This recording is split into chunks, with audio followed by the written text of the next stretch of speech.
नमस्कार। हमारा देश और पूरा विश्व आज कोविड-19 की चुनौती का सामना कर रहा है। कोविड-19 अभी खत्म नहीं हुआ है। ऐसे में हमारा फर्ज है कि हम सतर्क रहें। इसलिए जब तक दवाई नहीं तब तक कोई ढिलाई नहीं। कोरोना से बचाव के लिए जरूरी है नियमित रूप से हाथ धोना, मास्क पहनना और आपस में उचित दूरी बनाए रखना। याद रखिए, 2 गज दूरी, मास्क है जरूरी। खांसी, बुखार या सांस लेने में कठिनाई होने पर हेल्पलाइन नंबर 1075 पर संपर्क करें। नमस्ते बच्चों, आपका दिन शुभ हो। मैं श्रीमती भारती द्विवेदी, शिक्षिका, शासकीय सुभाष उच्चतर माध्यमिक उत्कृष्ट विद्यालय भोपाल, आपका कक्षा 12वीं विषय जीव विज्ञान की कक्षा में स्वागत करती हूँ। आज हम अध्ययन करेंगे अध्याय 5 वंशागति एवं विविधता के सिद्धांत, principles of inheritance and variation, भाग 3।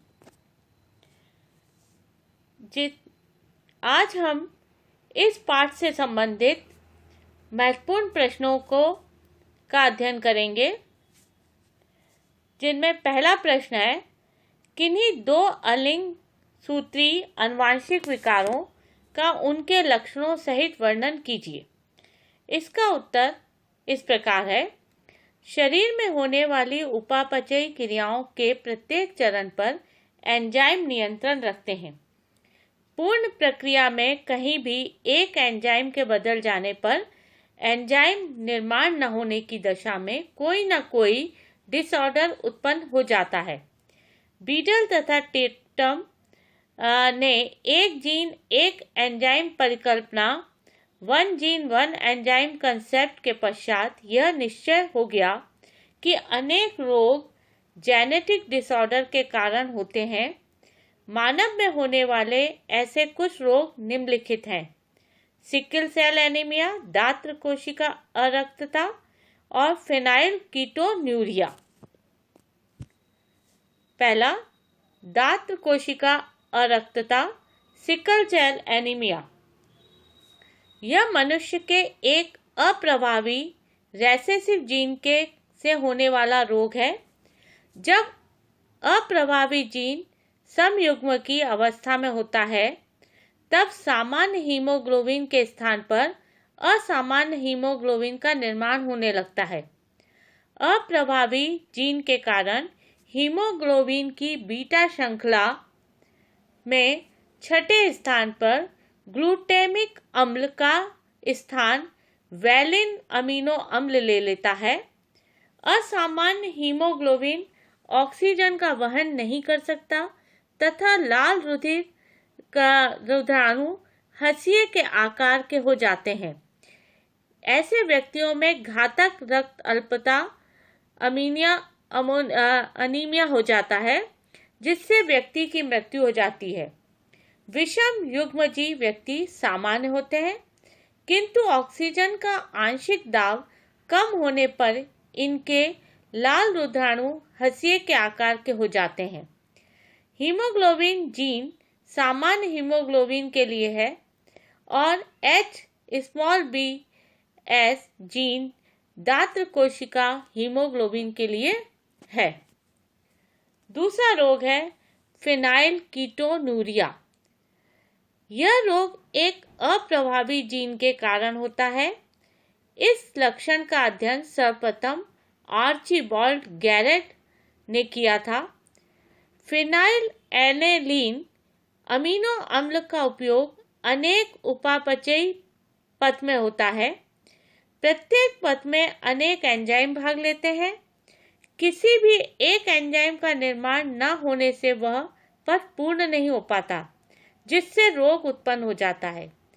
एक अप्रभावी जीन रेसेसिव जीन के कारण फिनाइल एनेलीन से टायरोसिन के निर्माण के लिए आवश्यक एंजाइम का निर्माण नहीं हो पाता। इस कारण रुधिर में फिनाइल एनेलीन की मात्रा अत्यधिक बढ़ जाती है तथा इसका स्त्रावन मूत्र में होने लगता है। यह अवस्था को फिनाइल कीटोन्यूरिया या PKU कहते हैं। ऐसे बालकों में मस्तिष्क अल्प विकसित रह जाता है और IQ का स्तर 20 से कम रहता है। अगला प्रश्न है, पक्षियों में लिंग निर्धारण किस प्रकार होता है? या ZW Z8 गुणसूत्रों द्वारा लिंग निर्धारण। यह क्रियाविधि कुछ कीट, तितली, मोथ, कुछ अकशेरुकी मछली, सरीसृप पक्षियों में पाई जाती है। नर में 2 समरूपी लिंग गुणसूत्र होमोमॉर्फिक सेक्स और क्रोमोसोम होते हैं, जिन्हें ZZ से निरूपित किया जाता है। इनसे समयुग्मक उत्पन्न होते हैं। इसके विपरीत मादा में 2 विषम युग्मी लिंग गुणसूत्र होते हैं, जिन्हें ZW से प्रदर्शित किया जाता है। अतः यहाँ पर मादा 2 प्रकार के अंडाणु उत्पन्न करती है, जिनमें Z या W गुणसूत्र होते हैं। नर में शुक्राणु समान प्रकार के होते हैं। अतः इन जीवों के लिए लिंग निर्धारण मादा के W गुणसूत्र द्वारा होता है। जब नर का शुक्राणु मादा के Z युग्मक से संलयन करता है तो ZZ युग्मनज जाइगोट बनता है, जिससे नर संतति उत्पन्न होती है। यदि शुक्राणु मादा के W युग्मक से संलयन करता है तो ZW जाइगोट बनता है, तो मादा का विकास होता है। इस प्रकार की संतति 1:1 अनुपात उत्पन्न होने की संभावना रहती है।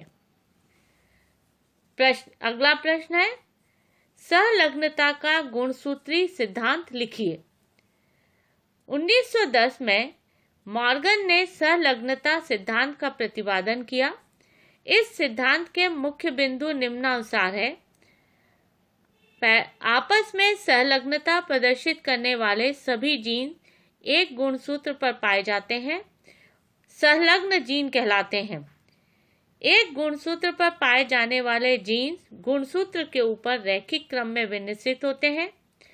सहलग्न जीन अगली पीढ़ी में साथ साथ जाना चाहते हैं, जिसके कारण पैतृक गुणों का संयोजन पीढ़ी में बना रहता है, परंतु क्रॉसिंग ओवर के कारण यह संयोजन टूट जाता है, अतः सहलग्न जीन अलग हो जाती है।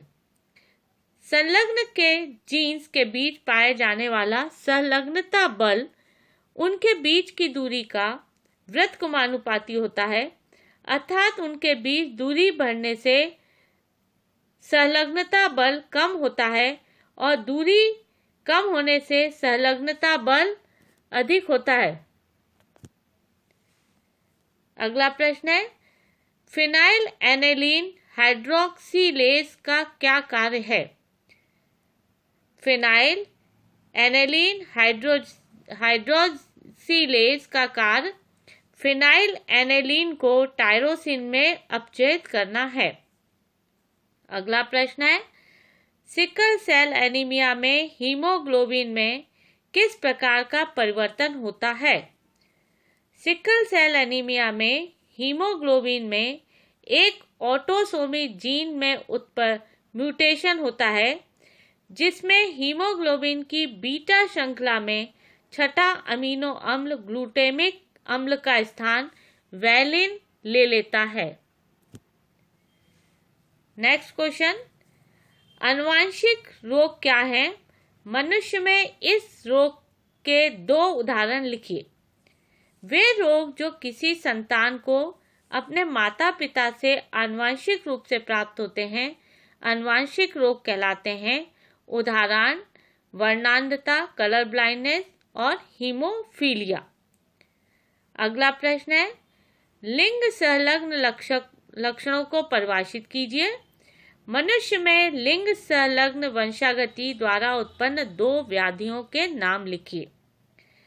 प्राणियों में कुछ आनुवंशिक लक्षणों की वंशागति लिंग से संबंधित होती है। इनका संबंध लिंग गुणसूत्रों से होने के कारण इन्हें लिंग संलग्न लक्षण कहते हैं, जैसे मनुष्य में वर्णांधता और हीमोफीलिया। अगला क्वेश्चन है, ऑटोसोमल ट्राइसोमी के 2 उदाहरण लिखिए तथा इनमें गुणसूत्रों की संख्या एवं अन्य असामान्यता बताइए।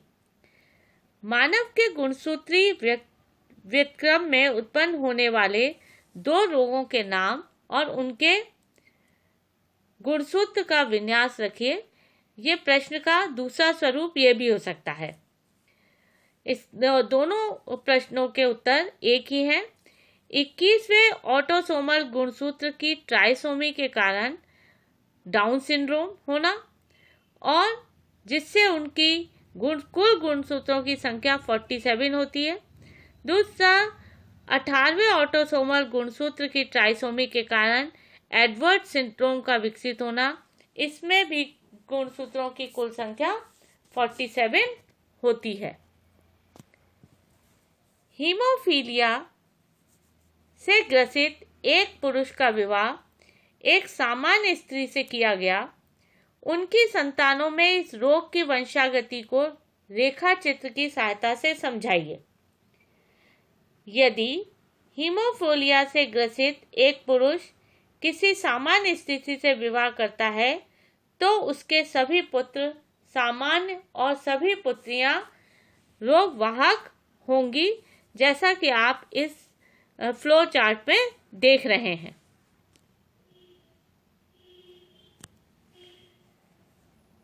नेक्स्ट प्रश्न जो है, गुणात्मक विकल्पी या बहुविकल्पी से आप क्या समझते हैं?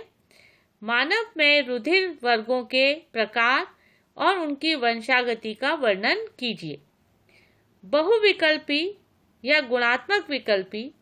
बहुविकल्पी 3, 4 अथवा अधिक युग्म विकल्पियों का सेट है जो सामान्य जीन में उत्परिवर्तन के फलस्वरूप, म्यूटेशन के फलस्वरूप उत्पन्न होता है। ये होमोजोगस क्रोमोसोम के उसी बिंदु पथ पर उपस्थित रहते हैं। वास्तव में बहुविकल्पी एक सामान्य जीन की विभिन्न अभिव्यक्ति को प्रदर्शित करता है।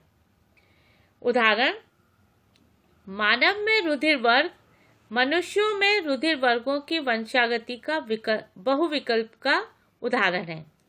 मनुष्य की आबादी के 4 प्रकार के रुधिर वर्ग हैं, ए बी और ओ।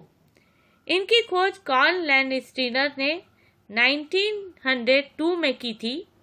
रुधिर वर्गों का वर्गीकरण आरबीसीज की कोशिका कला पर स्थित विशेष प्रोटीन पदार्थ ग्लाइकोप्रोटीन निर्धारित करता है। इनको एंटीजन अथवा एग्लूटिजोन कहते हैं। ये 2 प्रकार के होते हैं, एंटीजन ए और एंटीजन बी। ए रुधिर वर्ग वाले व्यक्तियों में एंटीजन ए होता है। बी रुधिर वाले व्यक्तियों में एंटीजन बी होता है। ए बी रुधिर वर्ग वाले व्यक्तियों में एंटीजन ए और बी होते हैं। ओ रुधिर वर्ग वाले व्यक्तियों में कोई एंटीजन नहीं होता है। मनुष्य में रुधिर प्लाज्मा में इन प्रतिजनों के प्रति विशिष्ट प्रोटीन पाए जाते हैं। इन्हें एंटीबॉडीज कहते हैं। ये भी 2 प्रकार के होते हैं, एंटीबॉडी ए और एंटीबॉडी बी। ए रुधिर वर्ग के व्यक्तियों के प्लाज्मा में एंटीबॉडी बी होती है। बी रुधिर वर्ग वाले व्यक्ति के प्लाज्मा में एंटीबॉडी ए होती है। ए बी रुधिर वर्ग वाले व्यक्तियों में कोई एंटीबॉडी नहीं होती, कोई प्रतिरक्षी नहीं होता। और ओ रुधिर वाले व्यक्तियों में के प्लाज्मा में ए और बी दोनों एंटीबॉडी होते हैं। इसका अभिप्राय यह है कि ए बी ओ रुधिर वर्गों की वंशागति के लिए लोकस पर 2 एलील ए और बी भी पाए जाते हैं। इनको बहुविकल्पी एलील, मल्टीपल एलील कहते हैं। इनको IO और LA या LB द्वारा प्रदर्शित किया जाता है। इनमें LB और LA जो है वो कोडोमिनेंट है, अतः एक साथ होने पर दोनों ही स्वयं को अभिव्यक्त कर सकते हैं। एलील ए की उपस्थिति में ए प्रतिजन बनाता है। एलील बी की उपस्थिति में बी प्रतिजन बनाता है। एलील ए तथा एलील बी की उपस्थिति में दोनों एंटीजन और एंटीजन बनते हैं, एंटीबॉडी बनते हैं। केवल एलील I0 की उपस्थिति पर LB की अनुपस्थिति में कोई प्रतिजन नहीं बनता है। कुछ उदाहरण देखते हैं। रुधिर वर्ग A के लिए समयुग्मजी पुरुष द्वारा O रुधिर वर्ग वाली स्त्री अथवा इसके विपरीत से विवाह करने पर उनकी सभी संतानें A रुधिर वर्ग की होंगी। दूसरा उदाहरण है, रुधिर वर्ग B के लिए समयुग्मजी पुरुष द्वारा O रुधिर वर्ग की स्त्री से विवाह करने पर उनकी सभी संतानों में B रुधिर वर्ग का होगा।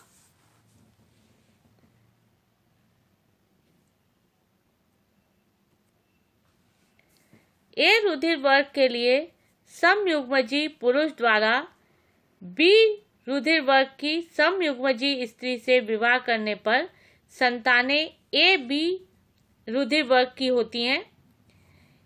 AB रुधिर वर्ग वाले पुरुष द्वारा AB रुधिर वर्ग वाली स्त्री से विवाह करने पर 25% संतानें A रुधिर वर्ग, 50% AB रुधिर वर्ग और 25 संतानें B रुधिर वर्ग की होती हैं। अगर स्त्री एवं पुरुष के रुधिर वर्ग क्रमशः AB और O हो तो उनकी संतानों में केवल A और B रुधिर वर्ग की संभावना है, जैसा आप इस चैप्टर बोर्ड में देख रहे हैं। अगला प्रश्न है, बिंदु उत्परिवर्तन क्या है? एक उदाहरण लिखिए। डीएनए के किसी एक क्षार युग्म या न्यूक्लियोटाइड क्रम में होने वाला परिवर्तन बिंदु उत्परिवर्तन कहलाता है। उदाहरण, सिकल सेल एनीमिया। अगला प्रश्न है, वंशागति के क्रोमोसोम को किसने प्रस्तावित किया? वंशावती के क्रोमोसोमवाद को किसने प्रस्तावित किया? उत्तर है शटन एंड वॉबेरी ने। संलग्न समूह किसे कहते हैं? एक ही गुणसूत्र पर मौजूद जीनों के जिस समूह में एक साथ वंशागत होने की प्रवृत्ति होती है उन्हें संलग्न समूह कहते हैं। नेक्स्ट क्वेश्चन, स्त्री और पुरुष में गुणसूत्रों की संख्या लिखिए। मनुष्य में 23 जोड़े गुणसूत्र अर्थात 46 गुणसूत्र पाए जाते हैं। इन गुणसूत्रों में 44 गुणसूत्र पुरुष और स्त्री में समान होते हैं। पुरुष में XY तथा एक गुणसूत्र छोटा और एक बड़ा होता है, जबकि स्त्रियों में दोनों गुणसूत्र XX समान होते हैं। पुरुष में कुल गुणसूत्र होते हैं 44 प्लस XY इक्वल टू 46। महिलाओं में 44 प्लस XX कुल 46 क्रोमोसोम। नेक्स्ट प्रश्न, यह आपका वस्तुनिष्ठ प्रश्न है, इसे हल करें। फिनाइल कीटोन्यूरिया रोग में किस एंजाइम का संश्लेषण नहीं हो पाता है? अ, फिनाइल एनेलिन हाइड्रोक्सिलेज, ब, फिनाइल एनेलिन डिहाइड्रोक्सिलेज, स, फिनाइल ऑक्सीनेडेज, द, फिनाइल हाइड्रोक्सिलेज। सही उत्तर है phenyl alanine hydroxylase. Next question, sickle cell anaemia होता है? ए, ऑटोसोमी जीन में उत्परिवर्तन के कारण, ब, लिंग गुणसूत्र में अधिकता के कारण, स लिंग गुणसूत्र में न्यूनता के कारण, द उपरोक्त में से कोई नहीं। इसका सही उत्तर है ऑटोसोमी जीन में उत्परिवर्तन के कारण। नेक्स्ट क्वेश्चन, निम्न में से कौन सी बीमारी अलिंग गुणसूत्रों की संख्या में परिवर्तन आने से होती है? पहला टर्नर सिंड्रोम, ब क्लाइनफील्डर सिंड्रोम, स triple female, the down syndrome. बच्चों सही उत्तर है इसका डाउन सिंड्रोम। नेक्स्ट क्वेश्चन, सामान्य स्त्री एवं वर्णांध पिता की संतान होगी। अ जो है सभी बच्चे सामान्य दृष्टि वाले और वाहक कोई नहीं। ब लड़के वर्णांध किंतु लड़कियां सामान्य। स लड़कियां वाहक किंतु लड़के सामान्य। द सभी बच्चे वर्णांध। सही उत्तर है लड़कियां वाहक किंतु लड़के सामान्य होंगे। नेक्स्ट क्वेश्चन, टर्नर सिंड्रोम में गुणसूत्रों की संख्या होती है अ 44, ब 45, स 46, द 47। सही उत्तर है 45। नेक्स्ट क्वेश्चन, निम्न में से कौन सा रोग लिंग संलग्न होता है? अ हैजा, ब एडवर्ड सिंड्रोम, स mongolism, the haemophilia. The haemophilia इसका सही उत्तर है।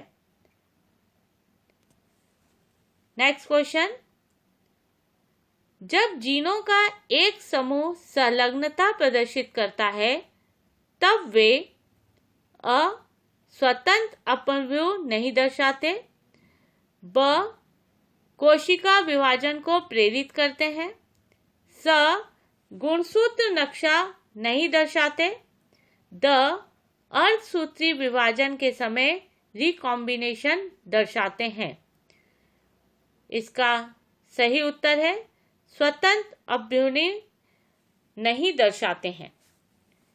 नेक्स्ट क्वेश्चन, जीन विनिमय जिसके कारण उच्च जीवों में आनुवंशिक पुनर्संयोजन होता है निम्न में से किसके मध्य पाया जाता है? अ किसी वाइवेलेंट की सिस्टर क्रोमेटिड के मध्य, ब किसी वाइवेलेंट की नॉन सिस्टर क्रोमेटिड के मध्य, स दो पुत्री केंद्रिकाओं के मध्य, द दो विभिन्न वाइवेलेंट के मध्य। सही उत्तर है किसी वाइवेलेंट की नॉन सिस्टर क्रोमेटिड के मध्य। बच्चों आज का पाठ हम यही समाप्त करते हैं। आप इन सभी प्रश्नों को अच्छे से अपनी कॉपी में लिखें और उसको याद भी करें। धन्यवाद।